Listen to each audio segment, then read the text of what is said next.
Dikasih waktu 5 menit ya. Iya.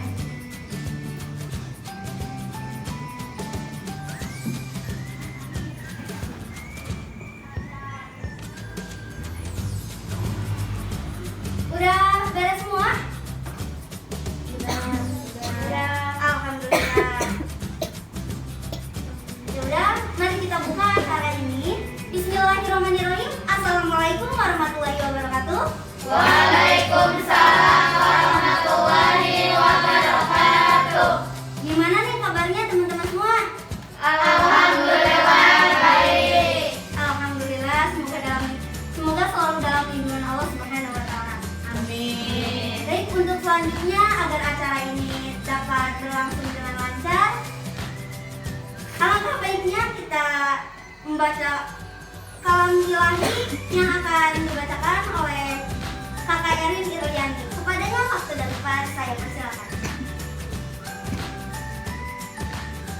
Assalamualaikum warahmatullahi wabarakatuh. Waalaikumsalam warahmatullahi wabarakatuh. A'udzu billahi minasyaitonir rajim. Bismillahirrahmanirrahim. Alif lam mim. Zalikal kitabu la raiba fihi hudan lil muttaqin. Allazina yu'minuna bil ghaibi wa yuqimuna as-salata wa mimma razaqnahum yunfiqun.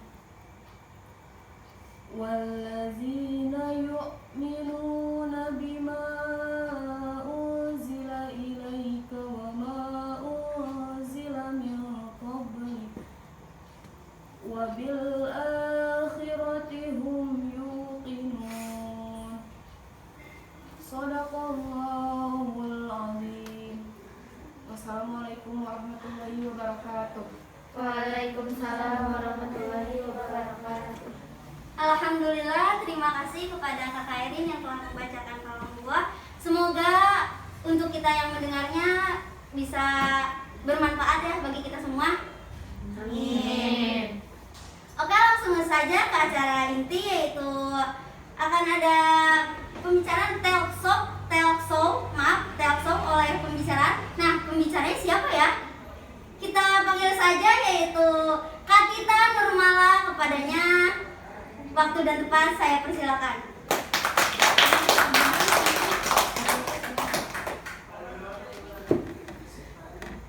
Halo teman-teman semua. Halo. Cantik banget ya pembicara hari ini.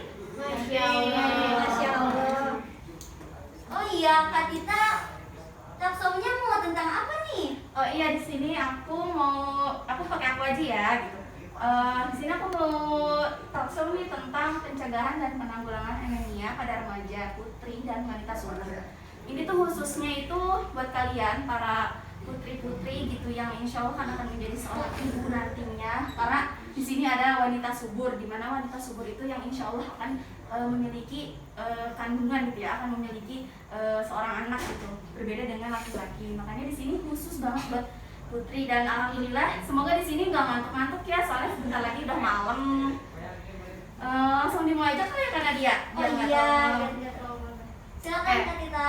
Makasih Kak Nadia. Di sini aku mau ngejelasin dulu nih. Next. Apa sih itu anemia? Ada yang tahu nggak? Next. Nah, anemia kelihatan kan ya? Anemia menurut WHO tahun 2011, anemia itu suatu kondisi tubuh di mana kadar hemoglobinnya itu lebih rendah daripada hemoglobin normalnya gitu. Di mana hemoglobin itu salah satu komponen yang ada di dalam sel darah merah atau yang disebut eritrosit yang berfungsi untuk mengangkat oksigen dan menghantarkannya ke seluruh jaringan tubuh. Jadi tanpa ada darah kita nggak akan bisa ngapa-ngapain kan, lemes, pusing, bawaannya pengen tidur aja, ngantuk, nggak konsentrasi. Nah itu makanya fungsinya dari hemoglobin atau kadar dalam darahnya. Next. Nah, penyebab anemia nih, penyebabnya itu ada 3 ya teman-teman. Yang pertama ada defisiensi zat gizi, yang kedua ada hemolitik, yang ketiga ada perdarahan atau loss of blood flow. Nah, kita jelasin dulu nih ya, defisiensi zat gizi. Dimana rendahnya asupan zat gizi itu baik dari protein hewani maupun nabati. Jadi dia itu kurang defisiensi zat besi. Jadi dia itu kurang asupan makannya, baik itu dari hewaninya maupun nabatinya. Misalnya kayak dia itu jarang mengkonsumsi lauk pauk, misalkan kayak ayam atau ikan, unggas dan lain sebagainya. Kalau misalkan kayak nabat itu, misalnya kayak kacang-kacangan, kurang misalnya makan kayak tempe, tahu, itu tuh dia jarang makan misalnya gitu. Dan yang kedua itu ada penderita penyakit infeksi kronis seperti TBC, HIV atau AIDS. Jadi yang terserang anemia itu salah satunya itu pada penderita yang mempunyai penyakit yang kronis. Contohnya kayak HIV, karena biasanya kan kekurangan darah banget ya gitu. Nah yang kedua itu ada hemolitik, di mana perdarahan pada penderita malaria kronis. Nah di sini perdarahan ini tuh awalnya dari penyakit hati atau limfa, bukan penyakit hati cinta ya teman-teman, tapi penyakit hati. Jadi fungsi hatinya itu tidak berfungsi gitu, yang dimana seharusnya dia berfungsi tapi dia tidak berfungsi. Nah yang kedua ada pada penderita thalassemia. Nah di mana thalassemia ini terjadi karena genetik yang menyebabkan anemia ini, sel darah merahnya itu cepat pecah, makanya dia mengakibatkan akumulasi zat besi. Jadi kan kalau misalnya kekurangan anemia itu, kalau misalkan penyakit anemia itu kekurangan zat besi. Nah, kalian sering dengar gak sih kalau misalnya minum, kalau misalkan kita pusing atau misalnya yang punya penyakit anemia, kita itu harus minum kayak sangobion, kayak ada penambah darah gitu. Nah itu fungsinya gitu. Nah yang ketiga ada perdarahan atau loss of blood flow. Nah di mana perdarahannya itu karena kecacingan atau trauma atau bisa jadi luka yang mengakibatkan kadar Hb atau hemoglobinnya menurun. Misalnya nih jatuh, lukanya nggak berhenti darahnya, lama-lama dia akan lemas kan, kayak misalnya kecelakaan misalnya, terus dia membutuhkan donor darah. Nah itu bisa jadi nantinya punya penyakit anemia. Nah yang kedua itu ada perdarahan karena menstruasi yang lama dan berlebihan. Nah hati-hati nih teman-teman semua yang remaja putri nih. Kalau misalnya kalian lagi menstruasi nih ya, terus misalnya 7 hari, maksimal itu biasanya 5 hari ya, darah terus mengalir, terus cepat gitu ya. Nah kalau misalnya sampai 7 hari atau lebih dari 7 hari darah itu masih mengalir banyak, itu hati-hati teman-teman, karena meskipun itu darah, katanya darah kotor yang dikeluarkan, tapi di situ kalau misalkan kelebihan itu bakal terjadi penyakit. Takutnya nanti juga bisa menyebabkan anemia gitu. Karena kebanyakan darah yang akan dikeluarkan itu akan membuat pusing, membuat lemas, membuat kita tuh gak enak gitu beraktivitas. Next. Nah, apa sih gejala anemia? Ada yang tahu gak? Tadi aku udah kasih clue-nya nih. Next. Nah, gejala anemia itu gampang banget dihafal ya. Ada 8. 5 diantaranya 5L, yaitu letih, lemah, lesu, lelah, lalai. Ya. Terus ada mata berkunang-kunang, kepala sering pusing, mudah mengantuk. Nih, kita satu-satu ya. Letih. Kalau misalnya kita kurang darah nih, kalian sering gak sih kayak ngalamin, ih Allah lemes banget gitu. Sebenarnya letih, lemah, lesu, lelah itu kayak hampir sama ya, cuman mungkin berbeda dari perilakunya gitu. Misalnya kalau letih tuh ya lemes gini doang gitu misalkan. Kalau lemah dia nggak bisa ngapa-ngapain misalnya. Terus kalau lesu ya hampir sama kayak letih. Terus lalai itu kayak sering lupa gitu, itu lalai dia. Nah mata berkunang-kunang, dia kalau ngeliat tuh gak jelas, burem, bukan karena minus aja misalnya. Terus kepalanya tuh sering pusing teman-teman. Jadi bukan megang HP aja yang bikin pusing, tapi penyebab anemia juga gejalanya dia bisa bikin pusing karena dia kekurangan darah. Terus mudah mengantuk nih, hati-hati teman-teman semua. yang di sekolahnya suka ngantuk itu kayaknya kalian kekurangan zat gizi besi ya. Mau baik itu dari protein hewani atau protein nabati. Next step. Nah, secara klinis penderita anemia juga ditandai dengan pucat. Kalian pernah lihat gak orang sakit misalnya mukanya pucat, terus bibirnya, tangannya udah kayak orang mati, semuanya pucat. Nah, dari bibir, kuku, kulit, telapak tangan pada pucat. Nah, itu tuh dia tuh kekurangan darah, makanya dia tuh sakit, kekurangan darah juga. Next. Nah, dampak anemia ada dua nih. Yang pertama, anemia dapat menyebabkan berbagai dampak buruk pada rematri atau remaja putri dan WUS wanita usia subur. Nah, yang keduanya, dampak anemia pada rematri dan WUS akan terbawa hingga dia menjadi ibu hamil. Makanya kenapa ini penting banget nih buat kalian yang mau menjadi calon ibu nantinya gitu. Karena takutnya penyakit ini tuh akan membawa nanti sampai kita hamil gitu. Soalnya nanti bakal ngaruh lagi ke janin gitu, nanti ada penjelasan. Next step. Nah, kita bahas satu-satu dulu ya. Cepetan nggak ngomongnya? Cepetan ya. Nah, yang pertama itu ada anemia dapat menyebabkan berbagai dampak buruk pada prematri dan WUS. Nah, di mana dia itu akan menyebabkan daya tahan tubuh sehingga penderita anemia mudah terkena penyakit infeksi. Jadi tuh sering lemas, sering sakit, kayak sering cepet banget gitu kena gejala penyakitnya, apalagi kayak misalnya batuk, flu kayak gitu kan ya. Terus yang kedua ada menurunnya kebugaran dan ketangkasan berpikir karena kurangnya oksigen ke sel otot dan ke sel otak. Jadi dia tuh kalau secara kasarnya berpikirnya lemot gitu. Kalau kita sering bilang di kelas, "Ih, lemot banget sih, ya kok lemot." Nah, itu hati-hati teman-teman, bisa jadi kalian itu kekurangan zat gizinya. Takutnya tanpa kalian sadari kalian tuh sudah terkena gejala anemia. Nah, yang ketiga ada menurunnya prestasi belajar dan produktivitas kerja atau kinerjanya. Misalnya nih, kalian nih juara 1 di kelas, tadinya nih semester 1, tiba-tiba semester 2 nih malah juara 3. Nah, itu ada apa nih? Kira-kira penyakit atau frustasi kayak misalnya atau apa. Tapi hati teman-teman ya, frustasi, banyak berpikir itu juga bisa menyebabkan anemia karena kita gak makan, kurang asupan zat gizinya, jadi menyebabkan anemia. Next slide.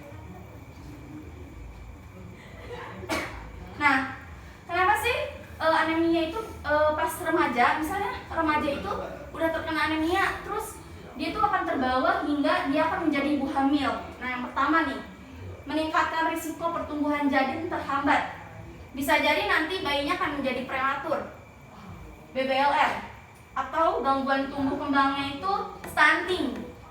Tahu kan stunting? Dia kekurangan gizi dan gangguan neurokognitif. Terus yang kedua ada perdarahan sebelum dan saat melahirkan yang dapat mengancam keselamatan ibu dan bayinya. Kadang suka dilihat kan di film-film ya teman-teman, pilih anaknya atau ibunya. Pilih anaknya atau ibunya karena dia mungkin kekurangan darah. Nah, takutnya sebelumnya ibunya itu menderita anemia. Nah, itu harus diperhatikan ya teman-teman. Terus yang ketiga ada bayi lahir dengan cadangan zat besi. Zat besi itu Fe ya, yang rendah dan akan berlanjut, dia akan menderita anemia pada bayi dan usia dini. Kan kasihan ya teman-teman. Kalau misalnya bayi baru lahir terus tiba-tiba udah kena penyakit anemia, itu tuh penyakit anemia itu penyakit yang simpel tapi sangat mematikan kalau misalkan dibiarkan. Terus yang terakhir ada meningkatnya risiko kesakitan dan kematian neonatal dan bayi. Jadi balik lagi, dimana kalau misalnya penyakit anemia ini nggak boleh disepelekan, takutnya bisa menurun pada calon bayi kita nanti. Jadi dari sekarang kita harus menjaga, apalagi detik-detik mau nikah misalnya, pas sudah menikah, jadi kita harus menjaga pola makan kita sebaik mungkin gitu. Setidaknya ada 1 atau 2 yang masuk zat gizi asupannya seperti protein hewaninya, protein nabatinya misalnya, atau buah dan sayurnya itu harus masuk gitu, biar nanti si janinnya juga keluar sehat gitu kan. Next. Nah, kita ke intinya nih ya. Bagaimana sih cara pencegahan pencegahan dan penanggulangan anemia. Next. Nah, cara pencegahan dan penanggulangan anemia. Yang pertama, itu meningkatkan asupan makanan sumber zat gizi besi. Nah, di mana kita itu tinggal ubah nih pola hidupnya, pola asupannya. Ya, mungkin yang ada lah dimakan gitu ya. Tapi itu semua kan demi kebaikan kita, demi kesehatan. Makanya kita setidaknya memasukkan asupan zat gizi yang kita butuhkan gitu. Nah, asupan makanan sumber zat gizi besi dengan pola makan yang gizi seimbang yang terdiri dari aneka ragam. Sekarang bukan 4 sehat 5 sempurna lagi, tapi gizi seimbang namanya ya. Nah, yang pertama dari protein hewani, protein nabati, buah dan sayur. Nah, terus juga kita kalau misalnya untuk meningkatkan penyerapan zat besi dari sumber nabati, kita tuh perlu mengkonsumsi buah-buahan yang mengandung vitamin C seperti jeruk, jambu. Jadi misalnya protein nabati kan ada 2 ya. Nah, jadi salah satunya bisa yang mengandung buah-buahan seperti vitamin C, seperti jeruk, jambu dan vitamin buah-buahan yang lainnya. Yang ada aja nggak apa-apa. Nah, yang kedua ada fortifikasi bahan makanan dengan zat besi. Apa sih itu fortifikasi? Fortifikasi itu penambahan atau satu atau lebih zat gizi ke dalam pangan untuk meningkatkan nilai gizinya dalam pangan tersebut. Nah, pertama kalian sadari, kalian makan gorengan nih, kalian tuh udah ada zat gizinya melewati nih makanan yang sudah difortifikasi di Indonesia, di antara lain seperti tepung terigu, beras, minyak goreng, mentega, dan beberapa snack yang mengandung terigu pastinya. Nah, tanpa kalian sadari, kalian itu udah hampir memakan salah satu zat yang lain yang dibutuhkan oleh tubuh gitu untuk mencegah anemia. Tapi mungkin jangan berlebih ya, misalnya minyak goreng gitu, kan makanan yang sudah difortifikasi ini, minyak goreng terus bakwan misalnya, makannya kan harusnya satu aja cukup ya, ini 4, 5, 6 misalnya. Jadi kan nanti kalau kebanyakan akan menimbulkan penyakit kolesterol ya kan teman-teman. Jadi jangan banyak-banyak, cukup 1 atau 2 aja gitu. Lanjut Kak. Nah, yang kedua ada suplementasi zat besi. Nah, di mana suplementasi itu penambahan tablet tambah darah atau TTD. Nah, yang tadi aku sebut ini kayak misalnya minum obat sama bion, itu kan mau itu cair atau mau yang tablet itu sama aja kan, dia penambah darah. Pada remaja putri dan MUS itu salah satu upaya pemerintah di Indonesia untuk memenuhi asupan zat besinya. Nah, di mana biasanya di sekolah-sekolah atau ada khusus gitu acara dari pemerintahnya gitu, misalnya per desa dikasih nih, kita semuanya ke misalnya ke kantor kepala desa nih, dikasih obat untuk memasukkan zat gizi besi gitu ke dalam tubuh kita gitu melewati tablet tambah darah, biasanya berupa tablet. Tapi kalau saya sendiri biasanya pakainya Sangobion gitu ya, merek Sangobion gitu. Nah, pemberian suplementasi zat besi itu secara rutin dalam jangka waktu tertentu yang bertujuan untuk meningkatkan kadar hemoglobinnya itu normal, biar rendah-rendah gitu, dan perlu dilanjutkan untuk meningkatkan simpanan zat gizi besi dalam tubuh. Nah, untuk meningkatkan penyerapan zat besi sebaiknya tablet tambah darah itu dikonsumsi bersama buah-buahan ya. Jadi jangan mentang-mentang nih udah minum obat tablet tambah darah nih, ya udahlah nggak usah makan buah-buahan, buat apa, kan udah masuk obat zat besi gitu kan, jadi nggak usah gitu tambah darah, nggak usah lah kayak makan protein hewani kayak gitu, nabati itu nggak usah, itu salah ya teman-teman. Jadi kita nih minum obat tablet tambah darah, tapi kita juga harus makan buah-buahan, apalagi buah-buahan vitamin C itu sangat dibutuhkan oleh tubuh kan. Terus juga kita juga harus seimbang lah ya, makan protein hewani juga. Misalnya kalau misalnya nggak ada ayam, bisa diganti ikan apa aja, ikan asin misalnya, tapi jangan berlebihan karena itu nggak baik juga. Atau misalkan ikan pindang, atau misalnya ya ikan berbagai macam ikan, terserah. Lanjut Kak. Nah, Tadi kan yang harus dibarengin kan, sekarang yang harus dihindari. Pas kita lagi minum obat-obat tambah dari itu, kita tuh nggak boleh loh ngebarenginya dengan teh atau kopi, ya. Terus obat sakit mah juga nggak boleh. Terus obat yang lain, tapi dosisnya yang tinggi. Kalau dosisnya rendah itu masih diperbolehkan, cuman mungkin dikasih jarak waktunya. Nah, kenapa teh dan kopi nggak boleh dibarengin? Karena di dalam teh dan kopi itu mengandung senyawa fitat dan tanin yang dapat mengikat zat besi menjadi senyawa yang kompleks sehingga tidak dapat diserap. Jadi percuma dong sia-sia kita udah minum obat TTD tapi nggak diserap sama tubuh gitu. Terus ada tablet kalsium yang dosisnya tinggi, dapat menghambat penyerapan zat besi. Contohnya kan kayak susu. Pernah dengar kan kalau udah minum obat nggak boleh minum susu? Nah, sebenarnya bukan cuma obat tablet tambah darah aja sih, yang lainnya juga jangan gitu ya, karena biasanya kalsium dalam jumlah yang tinggi itu bisa menurunkan penyerapan zat besi. Gitu. Terus yang ketiga ada obat sakit mah yang berfungsi melapisi permukaan lambung sehingga nanti zat besinya terhambat. Jadi kalau misalnya sekiranya kalian punya penyakit mah, mungkin obat mah dulu yang diminum, nanti sorenya gitu atau malamnya baru minum obat TTD. Lagian juga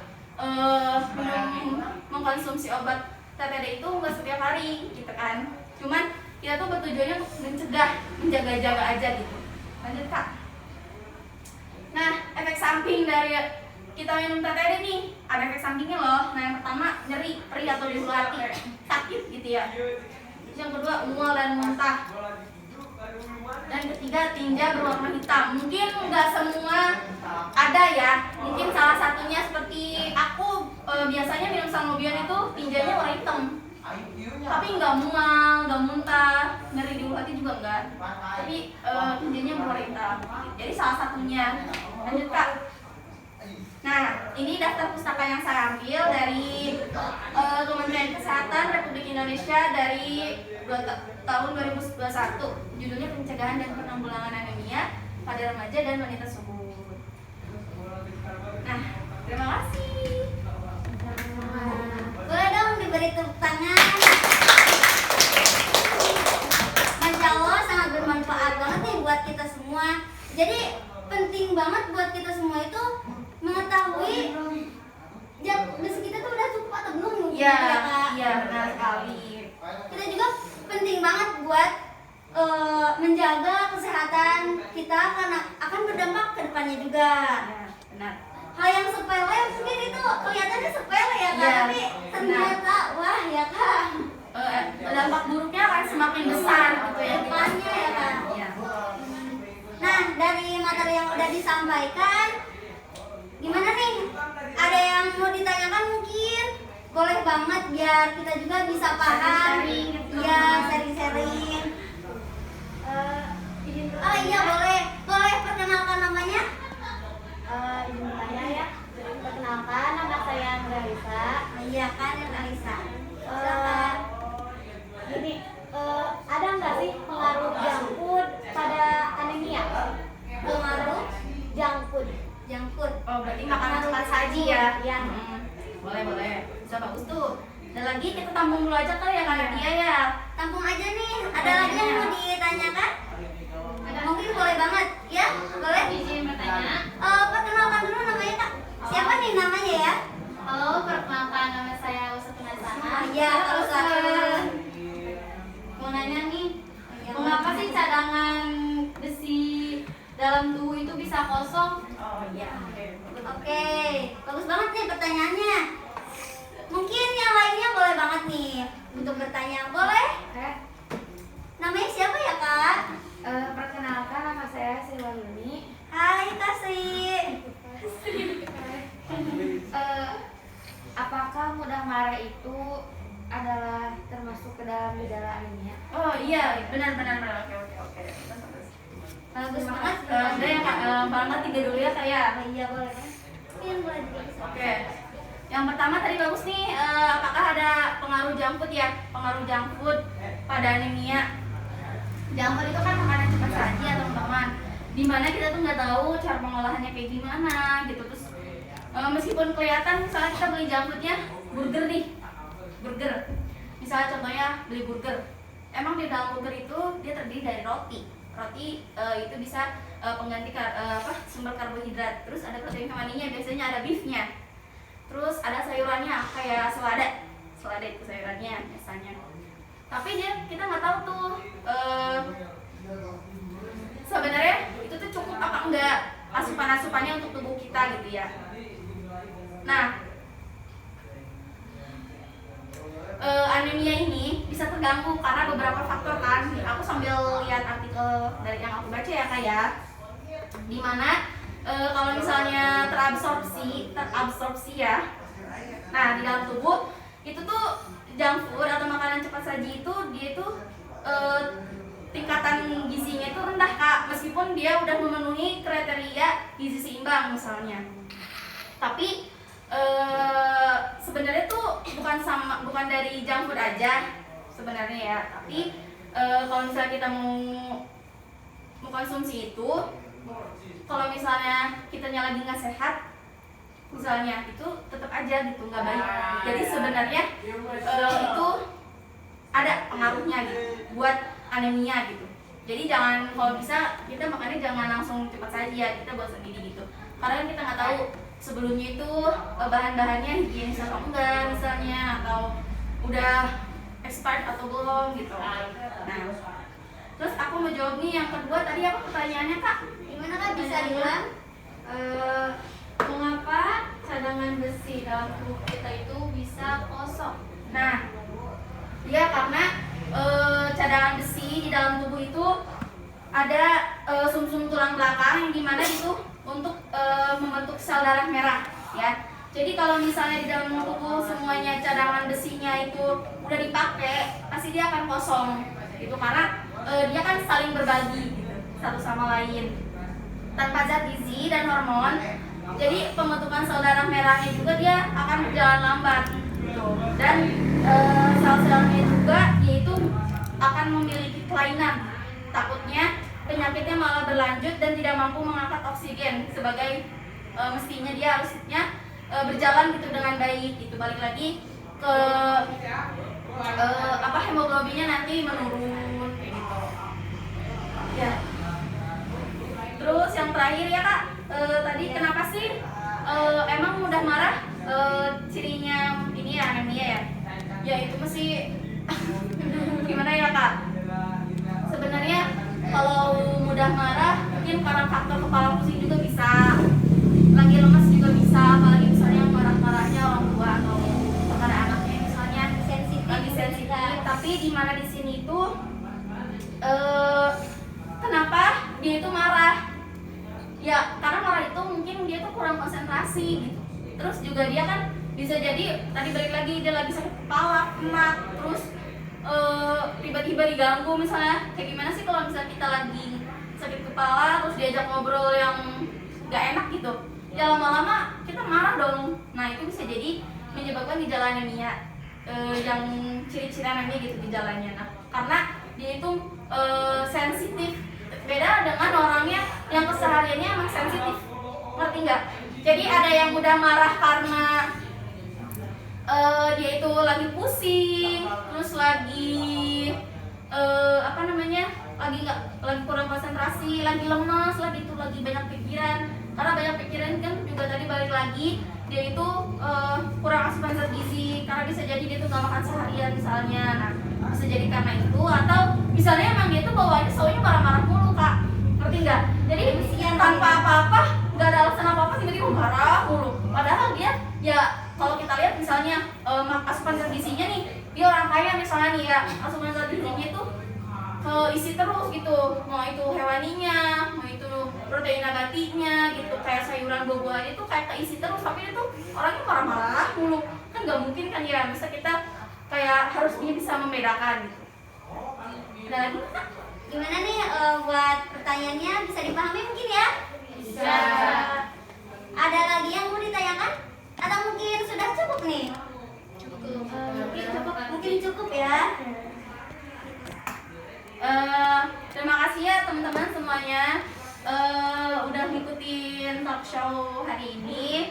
Alhamdulillah aku bisa sharing-sharing berbagi materi aku ke kalian. Kalau misalkan kalian nanti mau PowerPoint-nya, nanti aku kirimin ya ke grup yang udah kita buat. Alhamdulillah. Terima kasih karena dia udah menjadi moderator hari ini. Makasih. Aku ikut izin undur diri ya. Assalamualaikum warahmatullahi wabarakatuh. Waalaikumsalam. Makasih Kak Tita. Alhamdulillah banget ya. Mudah-mudahan ini materinya bermanfaat banget buat kita semua. Mungkin untuk selanjutnya boleh diisi ya post test yang sudah di-share kembali di grup. Boleh dicek teman-teman. Oh ya, dikasih waktu 5 menit ya. Dari sekarang. Silakan.